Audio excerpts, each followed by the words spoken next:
ते ही खबर स्वयंवर की और श्री जनक राज के धाम चले।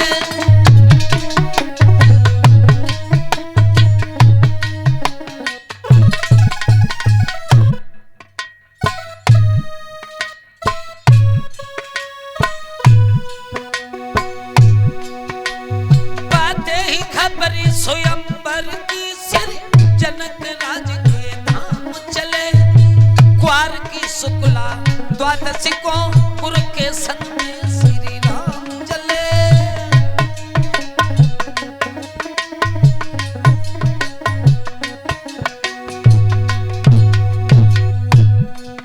भगवान श्री राम बड़े हैं आगे तो देखा थोड़ा आगे बढ़ के देखा थोड़ा आगे बढ़ के देखा कि पीहड़ उजाड़ निर्जन वन है। पशु पक्षी नजर न आते ही सावन में जहां भयानक है।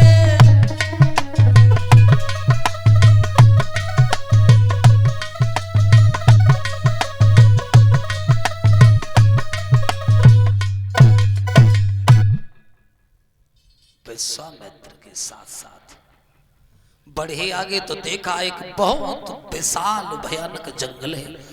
जिस वन में कोई पशु पक्षी नजर नहीं आ रहे थे देखा वन में एक स्त्री पड़ी हुई है पत्थर की। तो पूछा भगवान श्री राम ने पूछा गुरुदेव ये पत्थर की स्त्री ये कौन है? बताया बेटा ये गौतम की पत्नी है अहिल्या।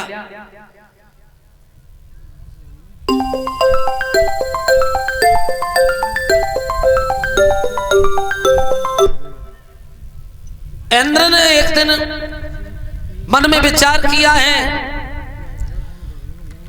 तो सूर्य भगवान के पास में इंद्र पहुंच गए।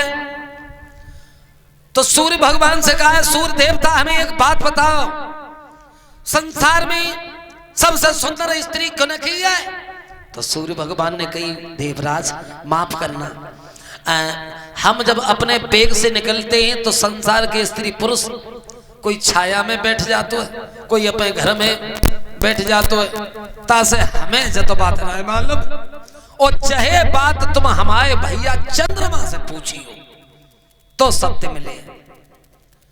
चंद्रमा के पास पहुंचे देवराजेंद्र और चंद्रमा से कही चंद्रमा हम एक बात बताओ दुनिया में सबसे सुंदर स्त्री किसकी है?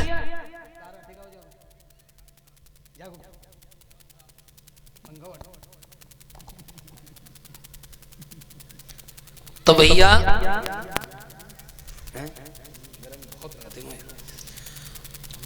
आज जब चंद्रमा से कही तो चंद्रमा कहने लगो कहे हमारी समझते जाते गौतम की पत्नी अहिल्या अहिल्या के बराबर कोई सुंदर ना है। सही बताना बोले सही कहा था अहिल्या बहुत सुंदर है। और जो इतनी बात सुनी तो बोले ऐसो करो अहिल्या सुंदर है किसी प्रकार से अहिल्या से मिलवाओ। कहने लगी हमारी का रिश्तेदारी है उनसे कहा सो हम तुम्हें मिलवा।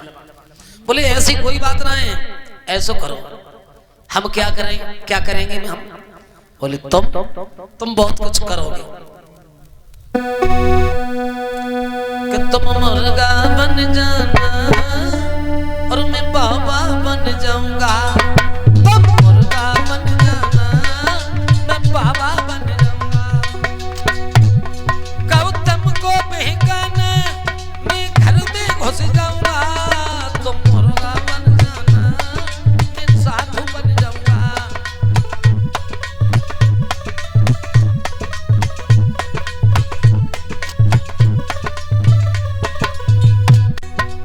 बोले तुम राजस में जाना